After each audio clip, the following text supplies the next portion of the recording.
Why I really shot my ex-wife's husband in the face 14 years ago. My ex and I had a son before. Fathers truly had equal rights. She got remarried to a former army sergeant and relocated to another state to live with him and his daughters. We made an arrangement that our son would spend all vacations and holidays with me as he got closer to graduating high school. We planned for him to live with me full-time so he could attend a university in our city. He announced that he was not going to college but joining the army. This was in 2003 when we were in Iraq. I tried to send it to him, but he was sold on the idea that joining the army would be like one big party, and that he would never be sent to a combat zone because the army had enough volunteers. I asked him where he was getting this information from, and he said his stepdad. I got into it with him over it, but my son joined. Less than a year later, he got shipped to Iraq and was killed in an IED explosion. His stepdad had no remorse for pushing him to join or lying to him about serving out his time in Germany. He then started making insulting comments about my son, like how he wasn't tough enough. So I shot him in the face twice. He died a week later. I was caught and sentenced to 20 years,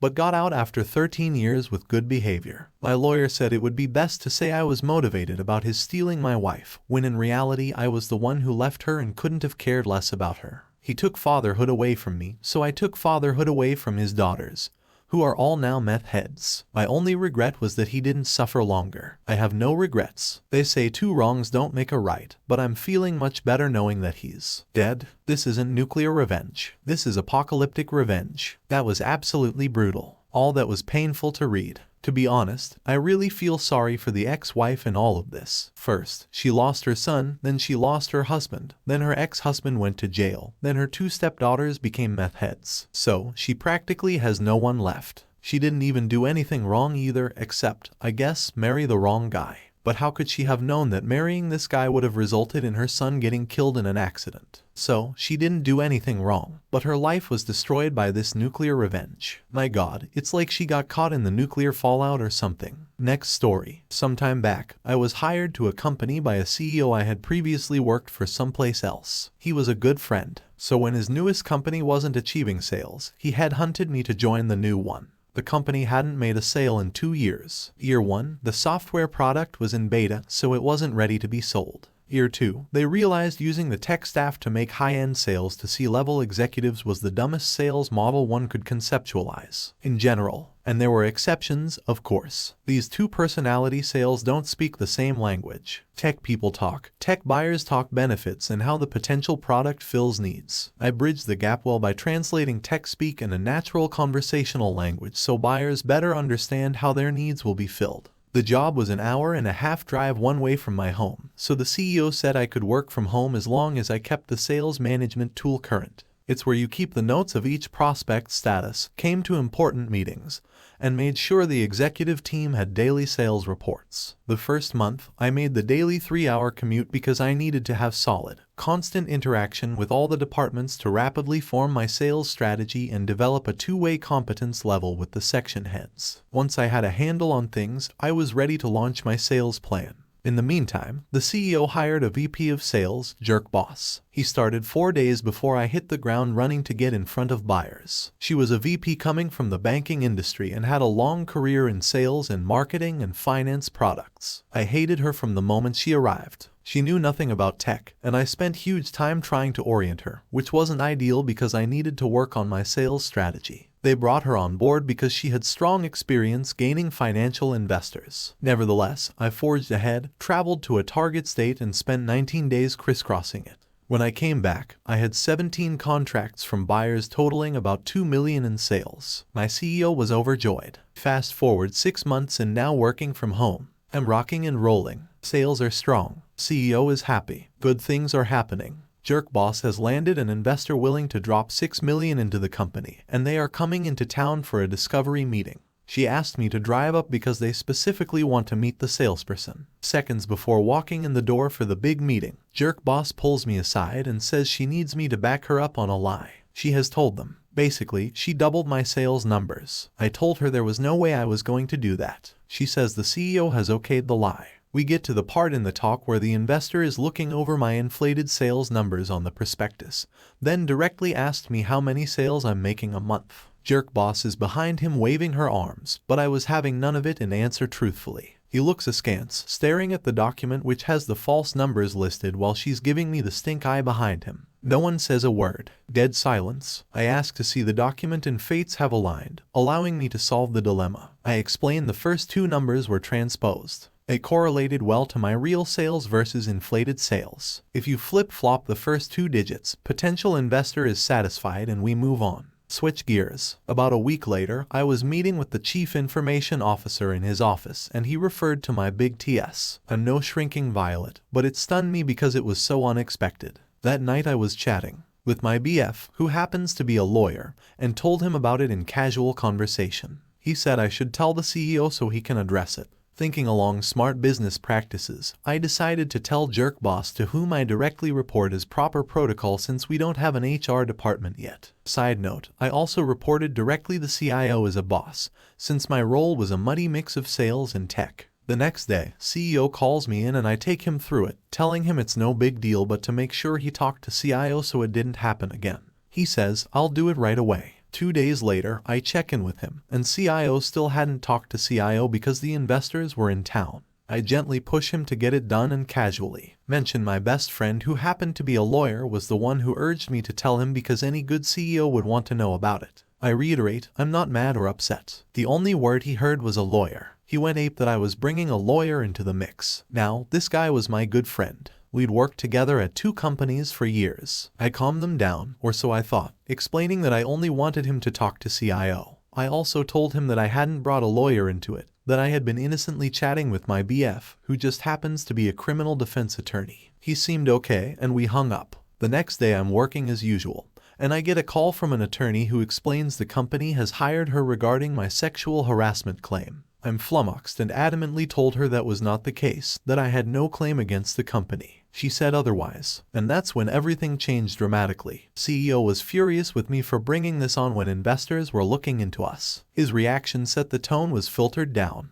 The company began to retaliate against me. Jerk Boss now made it her mission to make my life heck, forgetting to tell me about important meetings I was supposed to attend, freezing me out when I was in the office, telling me I could no longer even speak to the CIO. A problem since I'm selling a multi-million-dollar tech product needing his input, and I directly reported to him as my other boss, denying me a long-planned approved vacation. Basically, anything she could devise to screw me over, she was gleefully working it. Coinciding with this was a serious health problem I developed, ultimately requiring surgery. My illness had no impact on my work as I was able to work from home, which made things easier on me health-wise. Jerk Boss then decided that I need to come into the office every day despite a 3-hour round-trip commute. Now I know you're thinking, why didn't I just leave? Get another job somewhere else. I needed the health insurance. There was no way to turn around another job fast enough, and I had a complex surgery requiring 3 surgeons for my procedure. My doctor gave me a note for them, which released me from having to make the daily commute so I could continue to work at home as long as my work didn't suffer. They legally couldn't force me to commute, especially since working from home was a part of my employment contract from the outset.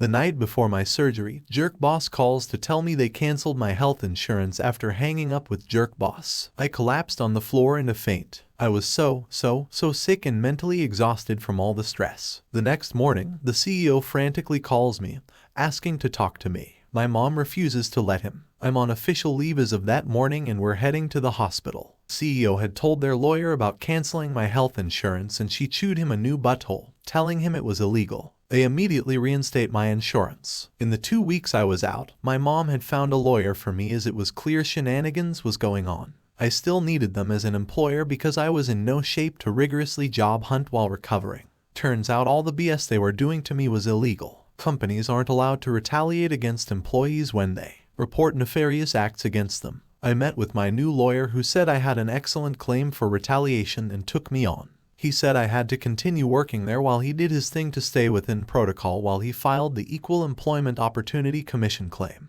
Now it's time for me to return to work. The company had relocated plan during my absence and Jerk Boss refused to tell me where, so I couldn't come back to work. Company lawyer told them they had to tell me so. Jerk Boss gives me wrong directions, making me late on day 1. I walk in the new office and it looks like any other place, except for one thing. There is a wide open area directly in front of the CEO's glass office with a single desk in the middle of it. Welcome to my new desk. Also, I wasn't allowed to do sales anymore. In fact, I wasn't allowed to do anything at all. Period. They had hired a bunch of new people to the company, and they treated me like a pariah. Turns out Jerkboss had gone to telling them a pack of lies, and that they know what's good for them. They'll stay away, since I had nothing to do but couldn't just sit there looking like a dope. I worked on documenting everything being done to me, per my lawyer's advice. I was meticulous in my note-taking. Boss began writing me up stupid stuff like not answering my phone on the first ring and for asking questions during company-wide meetings, asking to see my personnel file, which employees are legally entitled to do, although not entitled to photocopy any of it. Each time she wrote me up, I had to sign the write-up. There was a space for me to reply to it, so I consistently wrote, "I do not agree with this assessment." It infuriated her so much. She wrote me up again for writing the statement that I didn't agree with it. There were several instances where she called me into her office and literally began screaming at me loudly and enthusiastically. I wouldn't engage, though. My standard answer to everything was okay, which made her apoplectic. At one point, she's inches from my face screaming. Her face beat red, and I just sat there with a dreamy expression while envisioning her blowing a vein in her head and stroking out. I infuriated her with my equanimity. Still, in all, I was in it to win. At this point, it didn't matter what new humiliation they dished out. I took it with a bland face, then went to my desk and documented it in my notebook. She loathed my notebook, sure that I was doing exactly what I was doing, documenting because it was my personal property, though she couldn't take it from me. I had to carry all my belongings with me everywhere, company-wide meetings, the bathroom, lunch, because I caught her one time going through my desk drawer in my effing purse. Although it gave me great joy to write a note reading "FU,"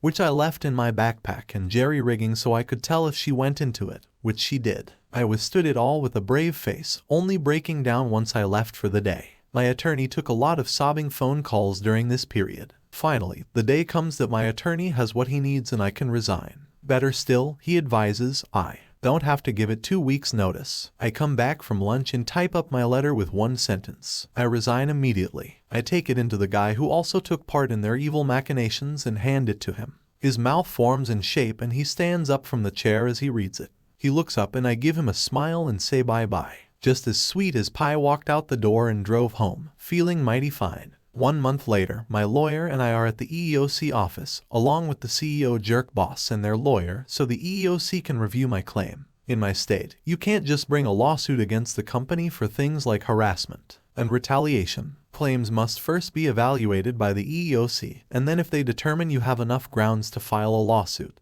they issue a right to sue document. My lawyer presented my case logically and forthright, detailing all the evidence. It took him 40 minutes to go through it all. Then they presented their side with allegations of my poor employment, along with their evidence, which were all the copious write-ups Chuck Boss had written. EEOC asked about the timeline of the write-ups, inquiring if they occurred before or after my claim. Jerkboss, wearing a smug, self-satisfied smile, states they were all prior to my claim, as noted by the dates on each document. EEOC lady looks at my lawyer. The lawyer looks at me. I look at Jerkboss, then serenely pull out my photocopies of the documents while handing them to EEOC. Lady Jerkboss barks. She's not supposed to have those. They're company property. I show EEOC lady that the dates have clearly been altered by Jerkboss. She had made copies with the dates blanked out, then backdated them. You see, whenever she wrote me up, I had to take the document personally to the CEO to put it in my personnel file. Along the way, I started the copier and took copies. She never knew I was doing this. You could have heard a pin drop.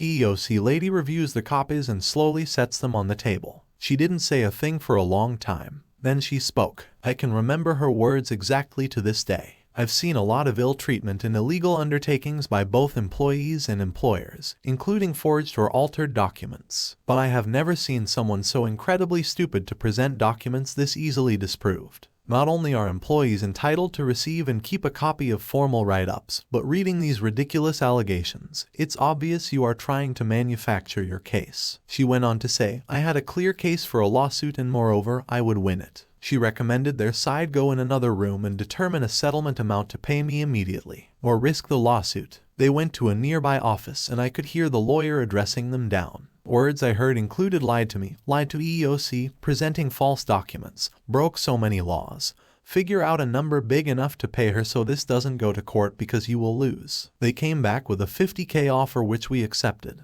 My lawyer and I left, then did a football touchdown dance in the parking lot. Looking up at the EOC window, I could see Jerk Boss in the window looking miserable and crying. She had just been fired. That was my year one revenge. I'm not a hateful person. I get mad and get over it. But for Jerk Boss, I nurtured hatred and vowed to one day get revenge. So I kept tabs on her and discovered she opened a finance marketing company after she was fired. Then I waited a year before exacting my petite delight. For the past 8 years I've executed a wonderful soul-refreshing project. Each year I go to her website and write down all the work, email addresses and phone numbers for the employees. Then I subscribe them all to get more information from places like online schools, online insurance companies, all those BS aggressive organizations that keep your contact information longer than a gypsy zapping curse while trying to sell you stuff. The last few years, I have subscribed them to an email bomb service where the service takes the address and instantly subscribes it to thousands of newsletters, requests for more information, feeds, and other online buyers of email addresses from marketing services. I tested it with a burner email and it wreaks havoc on your inbox with thousands of emails received within seconds.